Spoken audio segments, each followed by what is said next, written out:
We're at Al's Garden Center in Sherwood, and Josh is here to tell us a little bit about some succulents. And these indoor plants, they're not your grandma's cactus. Exactly. Everyone thinks of the traditional super pokey, dangerous for kids. Oh my goodness. But that's not the case anymore. We've got a ton of new and interesting varieties. This one is called a paddle plant, and you can see from the leaves, it does look like a paddle. It does, and it's soft. It is. It's almost got a fuzzy texture to it. And this Wonderful. one does have a fuzzy texture, which I just love. Yes, and the color is so striking on that one. So what's this one next to it? This is actually called a donkey ear. It's fuzzy ear. and kind of floppy. Very cool. So these are very easy to take care of. Very, very simple. Everything that you see here needs the same light requirements, the same water requirements. Succulents store most of their water in their leaves, so they really don't have a very deep root system. So mine at home, I water maybe once every month and a half. So you also don't need to plant them very deeply. They can be in a shallow container. Exactly. They don't need a lot of room for their roots to grow. There are some very funky looking ones as well.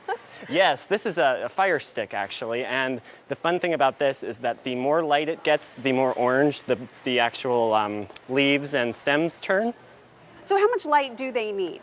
They need bright light. Indirect sun is best, so a good like western or southern exposure would be fantastic for them. One other fun thing is that they can go outside in the summer. Once the weather is above 50 degrees, then you can just put them out on the patio? Throw them out on the patio in morning sun only, and they do fantastic.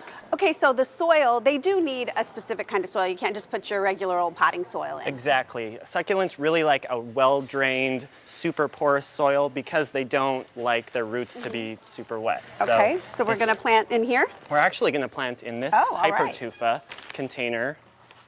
And I've just set What's it called? It's hypertufa. Okay. Which is a blend of some concrete and pumice. Very simple to make at home, actually. Very neat. That's a shoot for another time.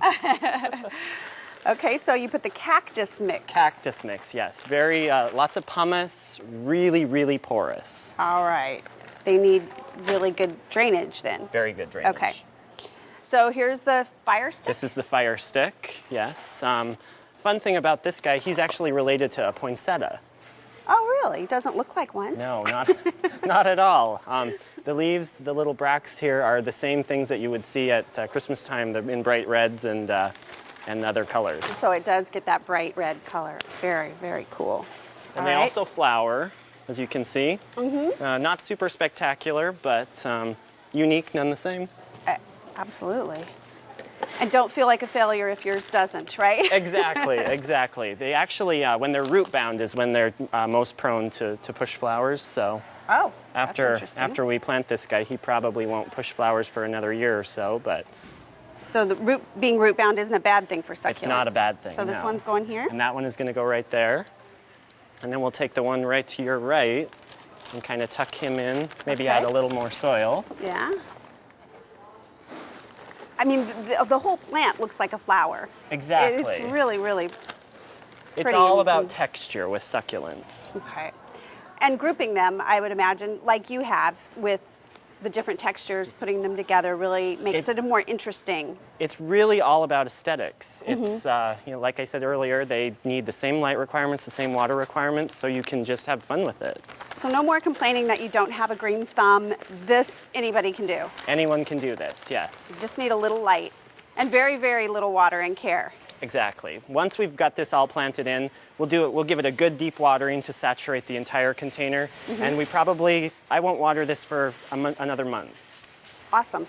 All right, let's talk really quick about what you have over here. Exactly. Terrariums are another great not new, but exciting thing that's been revisited and revamped for 2011. They're really in right now. They are, yes. And you can do it with succulents as well. This one actually is just planted in beach sand. Really? Yes. And those plants will live in beach sand? And they will live in beach sand. How easy is that? And also, like you said, this would be something you would maybe take outdoors once it's nice. Exactly. And this container is not planted, it's just sort of staged with individual pots in it. So if you want to add a little bit of color in the summer, you can take one out and just pop it in. You can top dress with a little bit of moss just to hide the pots and the empty spaces, and you're good to go. So easy, Josh. Thank you so much. Now, of course, there are all kinds of indoor plants here at Al's Garden Center. You can come check them all out. Josh would be happy to help you. Thank you. Thanks.